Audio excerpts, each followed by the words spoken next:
एक जगह अखबार में खबर छपी, राम स्वरूप ने चोरी की, फलस्वरूप पकड़े गए।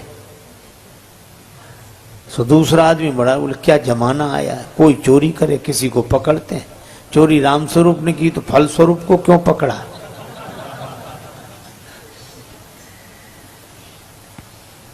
तो जैसे वो फलस्वरूप का अर्थ नहीं समझ पा रहा था, इसी तरह हम समझ भले ही न पाए पर कर्म हमारा, भोग हमारा, और इस धारा में हम निरंतर बहते जाते हैं।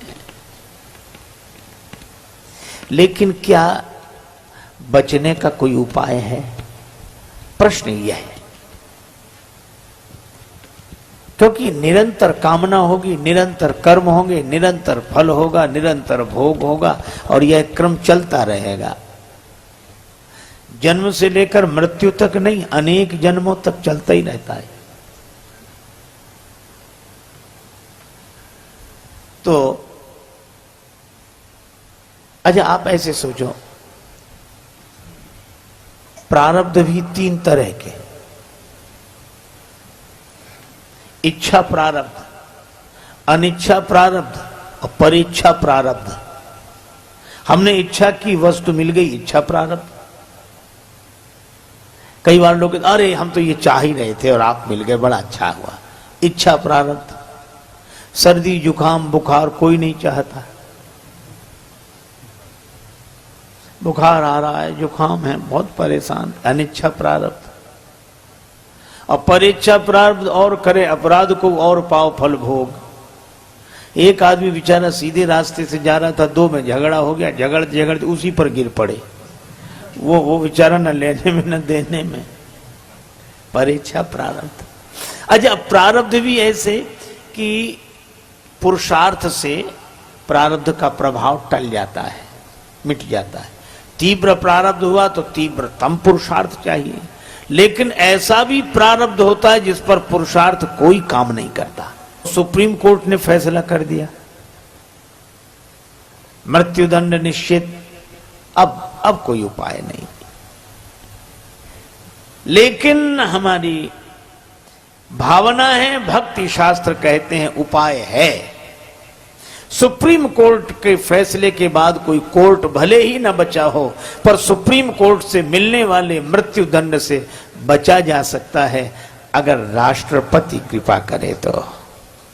मर्सी ऑर्डर लगाते हैं, राष्ट्रपति चाहे तो। इसी तरह मैं आपसे कहता हूं कि हमारा कितना ही तीव्रतम कर्म क्यों ना हो, प्रारब्ध भोगना क्यों ना हो, लेकिन मुक्ति मिल सकती है अगर भगवान चाहें तो। तभी आपने सुना होगा, जानके नाथ सहाय करे तब कौन बिगाड़े, करे नर तेरो जानके नाथ करे जब कौन बेगार, करे नर तेरो जानके नाथ।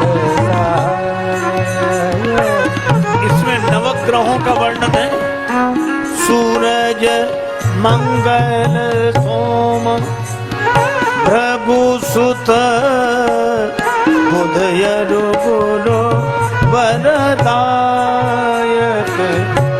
तेरो राहु केतु की नाहि, गम्यता संग शनिश्चर होत, सबे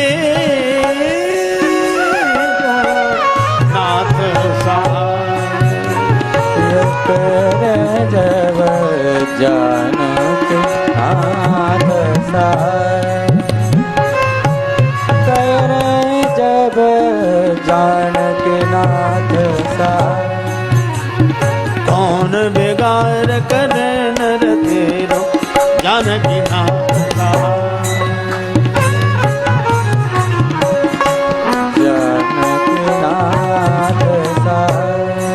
नवग्रहों का वर्णन है।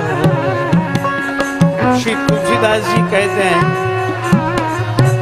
नवग्रह प्रतिकूल हो जाएं, परवाह मत करो। क्यों? नवग्रह से ऊपर भी एक ग्रह है। वह क्या? का नवग्रह से ऊपर है भगवान का अनुग्रह है। भगवान श्री कृष्ण भी यही कह रहे हैं कि कब तक जमुना जी की धारा में बहोगे, कब तक कामना कर्म फल भोग ये धारा निरंतर बहेगी। धारा में बहते जा रहे हो, धारा से लौट आओ। लेकिन धारा से हम लौटे कैसे? बह गए हैं धारा में। भगवान श्री कृष्ण कहते हैं कि धारा को उलट दो, लौट आओगे। धारा में न बहो, राधा राधा कह के मेरे पास आ जाओ। धारा में न बहो, राधा राधा राधा कहकर मेरे पास आ जाओ। मैं निमंत्रण दे रहा हूं। भगवान श्री कृष्ण जमुना जी में के जल में खड़े हैं और हाथ से इशारा कर रहे हैं, आ जाओ आ जाओ। मैं कब से प्रतीक्षा कर रहा हूं। मैं तुम्हें अपने हाथों में उठा लूंगा, फिर कोई धारा तुम्हें बहा नहीं सकेगी। अब कुछ दिए तो बहते गए, इधर आए ही नहीं, और कुछ दिए भगवान श्री कृष्ण के पास आ गए। सक्र प्रपन्नाय तवास्मीति। एक बार कोई प्रपन्न होकर कह दे कि हम आपकी शरण में हैं, बस। अच्छा, शरणागत को बड़ा आनंद है। वैसे भी आप देखो, अगर आप पैदल पैदल चलो तो सड़क के 100 नियम हैं। बाईं तरफ चलो, आगे पीछे देखकर चलो, अरे नीचे भी देखकर चलो, केले का छिलका न पड़ा हो। तांगा बचाओ, साइकिल बचाओ, मोटरसाइकिल बचाओ, कितना झंझट। इन सबको बचाओ, और तो और पैदल चलने वालों तक को बचाओ। कई बार लोग सिर नीचा करके ही चलते हैं, किसी से भी टक्कर हो जाए। एक आदमी सिर झुकाकर चलता, किसी से भी टकरा जाता, और टकराने के बाद सिर उठाकर कहता बड़े गधे हो। लोग हंसते हैं कि ये कैसा आदमी खुद ही तो टकराता है और सामने वाले को गधा कहता है। एक दिन वो आदमी सिर झुकाए जा रहा था, संयोग से गधे से ही टक्कर हो गई।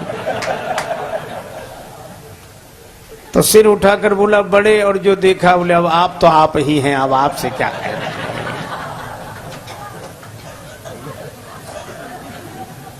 अरे इतनी समस्या, नीचे देखो तो देखो, ऊपर देखो।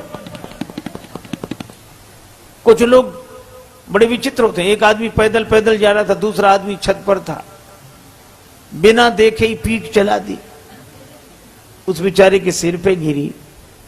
तो उसने हाथ जोड़कर कहा कि भाई साहब नीचे देखकर नहीं थूक सकते। तो वो क्या बोला कि तुम ऊपर देखकर क्यों नहीं चलते। उसने कहा कि अच्छा ही है कि हम ऊपर देखकर नहीं चल रहे, ने सिर का स्थान मोही ही होता। तो कितने झंझट। आप एक काम करो, इन सब झंझटों से मुक्ति हो जाएगी। केवल एक काम करो, क्या? आप एक तरफ खड़े होकर बस की प्रतीक्षा कर लो। पीछे बस आ रही है, आप तो विश्वास का टिकट लेकर श्रद्धा की सीट पर बैठ जाओ। भगवान की शरणागति रूपी बस में श्रद्धा का टिकट, विश्वास का टिकट लेकर श्रद्धा की सीट पर बैठ जाओ। तो चाहे आगे देखो, चाहे पीछे देखो, चाहे दाएं देखो, चाहे आंख मीच के सो जाओ, चाहे अखबार पढ़ो, और आपकी यात्रा होगी होगी, अवश्य होगी। क्योंकि अब जिम्मेवारी उसकी है जो आगे बैठकर बस चला रहा है। भगवान श्री कृष्ण कहते हैं मेरी शरण में आ जाओ। सर्वधर्मान परित्यज्य मामेकम शरणम ब्रज, अहम त्वया सर्व पापेभ्यो मोक्षयिष्यामि मा शुचः। मेरी शरण में आ जाओ, मेरी शरण में। अच्छा, कितना देखो, हम लोग रेलगाड़ी में वही करते हैं जो घर में करते हैं। घर में भी सोते हैं, रेलगाड़ी में भी सोते हैं, रिजर्वेशन है तो सोएंगे, भोजन करते हैं, गपशप करते हैं, लेकिन घर में पड़ा रहने वाला कहीं नहीं पहुंचता। घर में पड़ा रहने वाला कहीं नहीं पहुंचता, लेकिन रेलगाड़ी में बैठा हुआ व्यक्ति कहीं बैठता है, कहीं पहुंचता है। इसी तरह हम लोग घरों में भी वही करते हैं जो श्री वृंदावन धाम में कर रहे हैं, लेकिन घर में रहने वाला कहीं नहीं पहुंचता, पर वृंदावन धाम में रहने वाला कहीं का कहीं पहुंच जाता है। जिम्मेवारी भगवान की है। भगवान कहते मेरी शरण में तो आओ, मैं बुला रहा हूं। भगवान कहते मैं खड़ा हूं। हर मंदिर में भगवान खड़े हैं, तैयार खड़े हैं स्वीकार करने के लिए, शरण देने के लिए। तो कुछ दिए भगवान के चरणों के पास आ गए। जो चरणों के पास आए उन्हें भगवान ने उठा लिया अपने कोमल कर कमलों में और उन दियों को बुझाकर पीतांबर में भर लिया, पोटली बनाई। सारे दिए समेटकर पीतांबर में बांध लिए और मानो भाव यह है कि तुम्हारा वजन आज से हमारे सिर पर, तुम्हारा बोझ आज से हमारे सिर पर। पोटली रख ली। मैया यशोदा ने प्रणाम किया, आंख खोली, कन्हैया प्रणाम कर। श्री कृष्ण ने प्रणाम किया। मैया बोली चलें अब? कन्हैया बोले हाँ मैया चलो, और पोटली संभाली श्री कृष्ण ने। मैया बोली इस पोटली में क्या है? कन्हैया बोले मैया किसी को किसी की पोटली नहीं देखनी चाहिए, किसी को किसी की पोटली नहीं देखनी चाहिए। मैया बोली चोर की पोटली जरूर देखनी चाहिए। और ऐसा कह के मैया ने पोटली छीन ली, गांठ खोली तो दिए बंधे थे। भगवान श्री कृष्ण सिर झुकाए खड़े थे। इनको क्यों बांधा? हमने तो बहा दिए थे। श्री कृष्ण ने कहा कि मैया लोग यही करते हैं, कर्म की धारा में बहाकर जीव को छोड़ देते हैं। ये तो बहते ही जा रहे थे, बहते ही जा रहे थे। तो लेकिन तुमने क्यों बांधे? श्री कृष्ण ने कहा मैया मेरी आदत है कि मैं किसी को बहते हुए नहीं देख सकता। मेरे सामने ही बह रहे थे तो इनको बहते हुए मैं नहीं देख सका, तो मैं बुलाने लगा आ जाओ आ जाओ। तो सबको क्यों नहीं बांधा? कन्हैया बोले मैया मैं सबको थोड़ा ही बांधता हूँ। कहा फिर जो मेरे चरणों में आ जाते हैं उनको मैं अपने कोमल कर कमलों में उठा के सिर पर बिठा लेता हूँ। यह भगवान। एक बार भगवान ने कहा कि देखो भक्त तू जितना मेरी ओर चलता है मैं भी तेरी ओर उतना ही चलता हूं। जे तो चले बिनी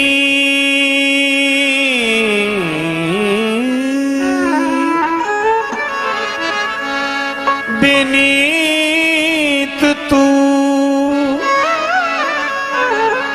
जगत जी मेरी ओर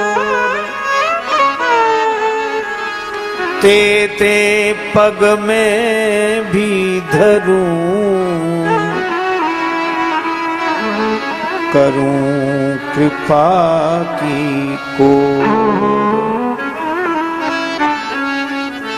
भक्त तू जितने चरण मेरी ओर चलकर आता है मैं भी तुम्हारी ओर उतने ही चरण चलकर आता हूं। भक्त ने कहा तो बड़ी निराश घटना है यह, मैं 2-4 कदम कभी आपकी ओर चल पाता हूं, तो क्या आप भी उतने ही कदम चलते हो? तब तो मेरा उद्धार हो ही नहीं सकेगा। भगवान ने कहा कि नहीं नहीं अंतर है। एक चरण तेरो परे मम हित चित पे छूछ मेरो चरण बढ़ाई वो राजा बलि से पूछ मेरो चरण बढ़ाई वो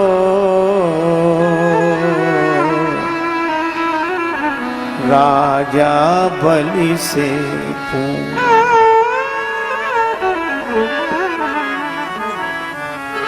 भगवान श्री कृष्ण की उंगली में चोट लग गई, रक्त बहने लगा। रानी महारानियां पटरानियां सभी उपस्थित थी। शोक सत्यभामा की ओर रुक्मिणी रोई धाय, बांधन को पट खोजती पट रानी अकुलाय। तब लगी देवी द्रौपदी ने देखे यदुवीर, अंगुरी बांधन को तुरत चीर्यो अपनो चीर। द्रौपदी जी ने अपनी कीमती साड़ी फाड़ दी और वस्त्र खंड भगवान श्री कृष्ण की इस रक्त रंजित उंगली पर लपेट दिया। श्री कृष्ण ने कहा कि बहन इतनी कीमती साड़ी क्यों फाड़ दी? द्रौपदी जी बोली, प्यारे घनश्याम, यदि काम आवे आपके तो काढ़ दूं नसों को, ये तो रेशम के धागे हैं।